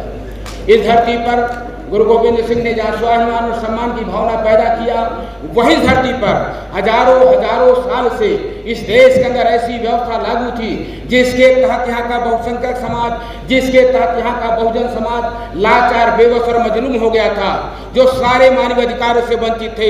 ऐसे समाज को आगे बढ़ाने के लिए बाबा साहब डॉक्टर भीमराव अम्बेडकर ने इस देश को नया संविधान दिया, जिसके बदौलत ये समाज कुछ आगे बढ़ रहा है, जिसके बदौलत ये समाज कुछ आगे बढ़ रहा है, जिसके बदौलत ये समाज कुछ आगे बढ़ रहा है। लेकिन अफसोस, आज़ादी के लगभग 75 साल होने के बावजूद भी सही माने में बाबा साहब डॉक्टर भीमराव अम्बेडकर का संविधान पूर्ण रूप में लागू नहीं है। यही कारण है कि मुल्क की 5 राष्ट्रीय समस्याएं बरकरार हैं। वो 5 राष्ट्रीय समस्याएं अस्पृश्यता, अमानवीयता, असमानता, असुरक्षा और अन्याय। यह मुल्क की 5 राष्ट्रीय समस्याएं हैं। इन्हीं 5 राष्ट्रीय समस्याओं में चाहे हमारा किसान हो, चाहे मजदूर हो, चाहे व्यापारी हो, चाहे हम अल्पसंख्यक हो, चाहे दलित हो, चाहे पिछड़े हो, सारे लोगों की समस्याएं इन 5 राष्ट्रीय समस्याओं में है। इसलिए आज भी सही माने में बाबा साहब का संविधान पूर्ण पे लागू हो गया होता तो आज ये आवश्यकता नहीं रहती। इसलिए ऐसे मौके पर मैं 2-3 बिंदुओं पर आपका ध्यान आकर्षित करते अपनी बात को हम समाप्त करना चाहेंगे, क्योंकि ये विषय तमाम विद्वान वक्तागण हैं, बैठे हुए हैं, वो भी अपनी बात रखेंगे। आज़ादी के पहले, आज़ादी के बाद। आज़ादी के पहले जब देश आज़ाद नहीं था, उस समय लगभग ब्राह्मण इस देश में 2.5% सरकारी नौकरियों में था। मुसलमान भाई लगभग 31 से लेके 35% सरकारी नौकरियों में थे और लाला 40% था सरकारी नौकरियों में, और बैकवर्ड शेड्यूल्ड 0 थे। लेकिन जब आज़ादी के बाद देश, जब संविधान लागू हो गया और देश का प्रधानमंत्री ब्राह्मण के हाथ में नेतृत्व जाता है, पंडित जवाहरलाल नेहरू नहीं, ब्राह्मण के हाथ में जब देश का नेतृत्व जाता है, तो जो ब्राह्मण 2.5 से 3% सरकारी नौकरी में था, वो बढ़ करके 70 से 72% सरकारी नौकरी में हो गया।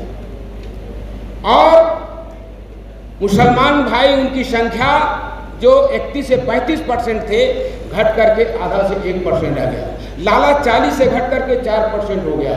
और जो शेड्यूल का 0 थे, संविधान लागू होने के बाद जब आरक्षण का प्रावधान किया गया तो लगभग जो सब मिलाकर के क्लास 1, क्लास 2, क्लास 3, 4 मिला करके लगभग 8% शेड्यूल कास्ट का कोटा पूरा हुआ।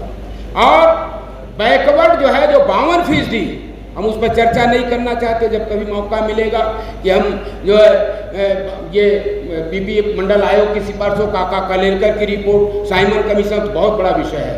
इसलिए मैं कहना चाहता हूँ, बैकवर्ड जिसको 52-54% इस देश में संख्या थी, उसको तो शासन प्रशासन में 52-54% मिलना चाहिए था। लेकिन जब इस देश में जब बीपी मंडल आयोग लागू हुआ और काका कलेकर रिपोर्ट हकीम टोकरी चली गई। मैं उस पर चर्चा नहीं करना चाहता, क्योंकि उन्होंने कहा इस देश में जाति आधार पर अपमान हुआ है, इसलिए जाति आधार पर छड़ होना चाहिए था, लेकिन वो लागू नहीं हुआ। और इस नाते आज बीपी मंडल समय चलिए, इसलिए मैं कहना चाहता हूं कि आज बैकवर्ड जो है वो लगभग 5% जो है आवश्यकता क्यों है संविधान बचाने के लिए, इसलिए मैं कहना चाहता हूँ 5%। अब आज मैं कहना चाहता हूँ कि आज हमारा अल्पसंख्यक समुदाय, हमारा बैकवर्ड और शेड्यूल सबका हक अधिकार जो है खतरे में है, इसलिए हमें संविधान कैसे बचेगा ये बिंदु आया। तो मैं इस नाते कहना चाहता हूँ इसको बचाने के लिए एक तो रास्ता जो वर्तमान में जो हमारे राजनीति करने वाले लोग हैं, दल हैं, उनसे भी संबंध आप बनाएं, क्योंकि लोकतंत्र में राजतंत्र में जो सत्ता बहुत जरूरी है।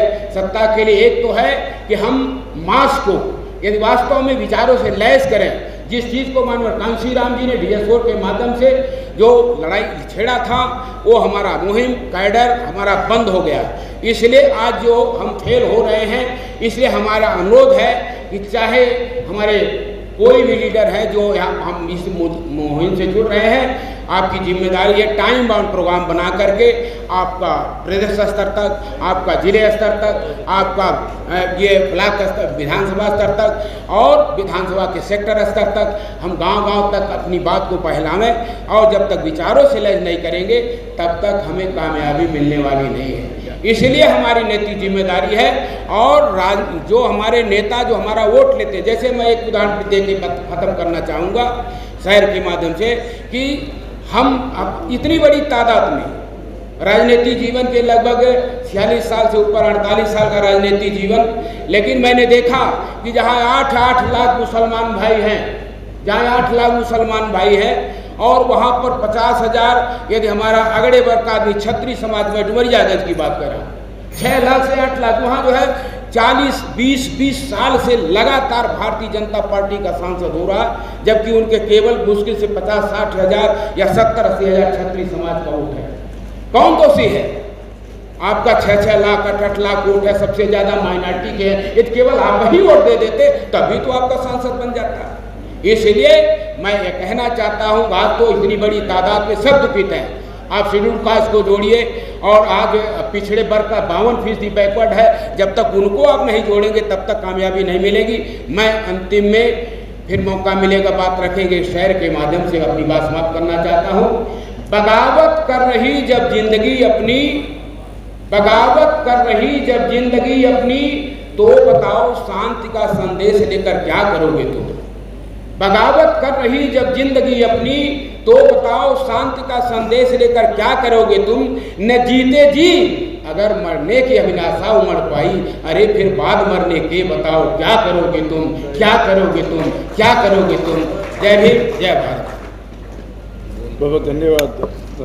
मैं अब आगे हमारे बीच में एक नौजवान साथी आशीष सक्सेना, जो कि नेशनल प्रेसिडेंट है मानवाधिकार प्रोडक्शन के, आपसे गुजारिश करेंगे ऑर्गेनाइजेशन के 2 मिनट में अपनी बात कह रहे हैं।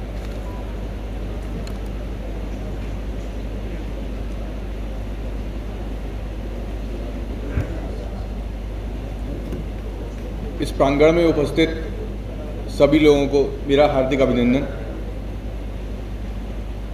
इतने सारे लोगों की बातें सुन रहा था तो मैंने सोचा कि लोगों को समय कम पड़ रहा है, तो बहुत 4-6 लाइनें मैंने अभी बैठे बैठे लिखी हैं, तो लोग समझ जाएंगे अपने आप, जिसको उसमें से जो लाइन समझनी हो अपने आप समझ जाएगा।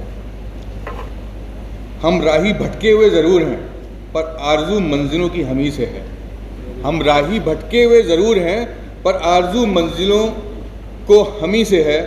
हम प्राणी तुच्छ ज़रूर हैं पर करिश्मे कुदरत के हमी से हैं। हम सांस टूटती हुई ज़रूर हैं पर ज़िंदगी को उम्मीद हमी से है। हम सूखी हुई शाख ज़रूर हैं, हम सूखी हुई शाख ज़रूर हैं पर ठिकाना पंछियों का हमी से है, पर ठिकाना पंछियों का हमी से है। हम तृण क्षुद्र ही सही पर सृजन सृष्टि का हमी से है, पर सृजन सृष्टि का हमी से है। हम चिंगारी अदनी सी ज़रूर हैं, हम चिंगारी अदनी सी ज़रूर हैं पर उम्मीद शोला बनने की हमी से है, पर उम्मीद शोला बनने की हमी से है। हम किरण छोटी सी ही सही, पर रोशन जहां हमी से है, पर रोशन जहां हमी से है। हम अभी चिराग बुझे हुए ज़रूर हैं, हम चिराग अभी बुझे हुए ज़रूर हैं, पर अंधेरों को डर हम ही से है, पर अंधेरों को डर हम ही से है। बस जी समझ जाते। मैं अब आगे ले जाते हुए जिन साथी हमारे जनाब असरार नियाजी साहब, जो हमेशा समाज के बीच में मेहनत करते रहते हैं, मैं उनसे गुजारिश करूँगी कि आप आए और ये जिसका हक है वो है। और हमारे बीच में क्योंकि बाबर भाई ने बहुत मेहनत की है इसलिए बार बार बाबर भाई की बात आ रही है, तो वो हम सब साथी हैं मिलकर, जो जैसा मेहनत बाबर भाई कर रहे हैं हम सभी भी उसी तरह से मिलकर करना है। ये एक मैसेज भी आपको मैं देता हूँ सर। मोहतरम हाज़रीन, सामीन, हमारी बहनें, मुअज़्ज़िज़ शख्सियतें मंच पे हैं और हमारे साथ जो साथी आए हैं, उनके अलावा यहाँ पर जो लोग मौजूद हैं, सबसे पहले मैं उनको मुबारकबाद देता हूँ कि जो एक ये आंदोलनकारी कदम कुछ लोगों ने मिलके उठाया है, वो उनका साथ देने के लिए, कंधे से कंधा मिला के चलने के लिए, कोई दूर से लखनऊ से आया है, कोई बिहार से आया है, कोई लोकल है, लेकिन एक अज़्म और हौसला लेके यहाँ पर सब लोग इकट्ठा हुए हैं। बातें बहुत हो गई हैं और कहने वालों ने बहुत कुछ कह दिया है और आगे हमारे आने वाले जो मुफक्किर लोग हैं, विद्वान वक्तागण हैं, वो आपको बताएंगे। बाबर भाई ने जो एक बात कही थी कि इस पे बात नहीं हुई कि संविधान की सुरक्षा होगी कैसे, तो मैंने एक दो पॉइंट कल की मीटिंग में शफी भाई से डिस्कस किया था, जो नेशनल प्रेसिडियम की मीटिंग थी, तो वो बात मैं उनको बोल चुका हूँ और मैं चाहता हूँ कि इस पे जो हमारे आगे आने वाले लोग हैं, चूँकि वक्त कम है, तो मैं अपना वक्त और आगे आने वाले लोगों को देता हूँ। मैं तो इसमें साथ में हुई आपके साथ। बहुत बहुत शुक्रिया। खुदा बहुत शुक्रिया सर साहब। और मैं अब हमारे बीच में यास्मीन फिर फारूकी साहिबा हैं, फिर सुधीर भी हैं, फिर लास्ट में फिर हमारी पसंद स्पीच हो जाएगी। तो 2 से 5 मिनट यास्मीन भाई अगर आप आए तो बेहतर है, अपनी बात को रख के फिर हम आगे।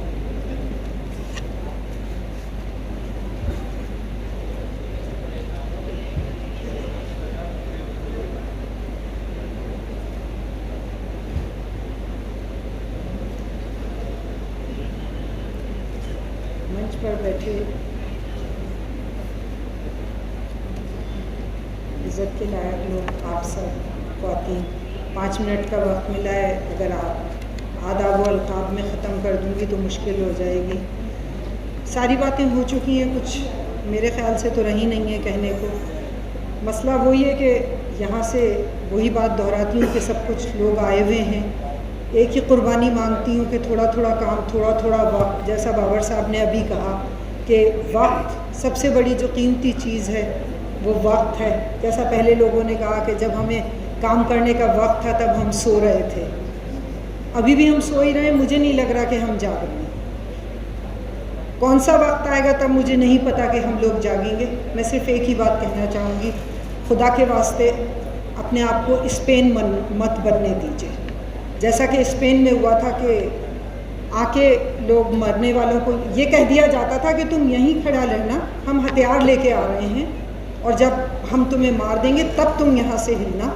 और स्पेन वाले वहीं खड़े रहते थे उस वक्त तक जब तक कि लोग मारने के लिए हथियार नहीं लाते थे और उनका कत्ल नहीं कर देते थे। खुदा के वास्ते वो मुर्दा कौम मत बन जाइएगा कि हिंदुस्तान से आपका नामो निशान मिट जाए।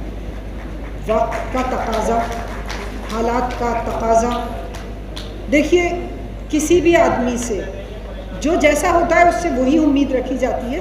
आप लोग अगर गुंडों से अच्छी उम्मीद रखने की कोशिश कर रहे हैं तो मेरे ख्याल से तो वो कोई अच्छी उम्मीदें नहीं रखना है। लेकिन अब क्या हुआ कि हम ख़त्म हो चुके हैं। हमें इस दर्जे का डरा दिया गया है। वही स्टेज हमारी लाई जा रही है कि आपको कहा जाएगा कि यहाँ खड़े रहिए, हम आपको मारने आ रहे हैं और आप वहीं इंतज़ार करेंगे, आइए हमें मारने।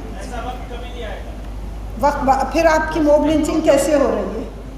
फिर आपकी मॉब लिंचिंग कैसे हो रही है? आप लोग कैसे मर रहे हैं? दलितों को कैसे मारा जा रहा है? किस तरह?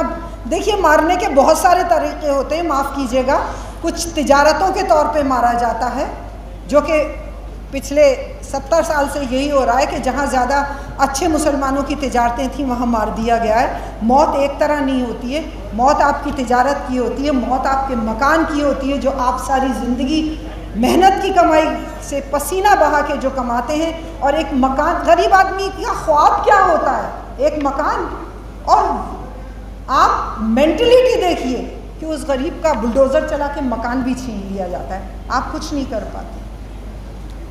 तो बहुत सारी बात, मैं तो अपने बारे में यही कहूँगी कि अगर आज आपने इतनी तहम्मुल से इतनी परेशानी उठा के, मेरे ख्याल से बहुत थकान भी मैं हो गई होगी बैठे बैठे, उसका कोई नतीजा निकाल सकते हैं तो एक ही नतीजा है कि जज्बाती तौर पे नहीं, बिल्कुल भी नहीं, जज्बाती तौर पे नहीं, काम करके अपने मोहल्लों में एरिया वाइज एक कैडर बना के, आप खुद पहले कैडर बने, उसके बाद ये कोशिश करें कि अच्छी बात, अच्छा काम किस तरह किया जा सकता है।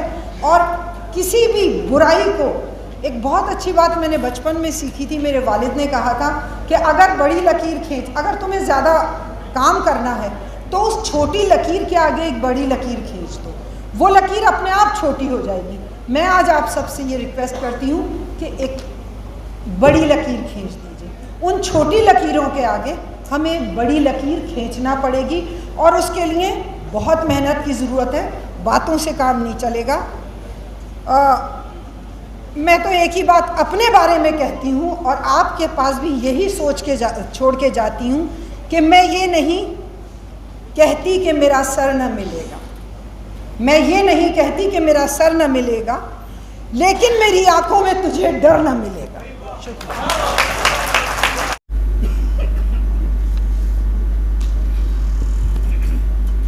अस्सलामुअलैकुम, सत श्री अकाल, जय भीम, नमस्कार।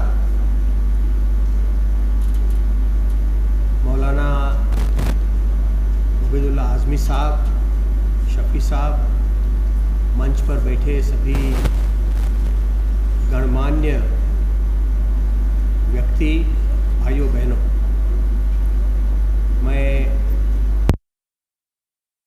मेरे मन में एक सवाल है और एक छोटा सा कंप्लेंट भी है।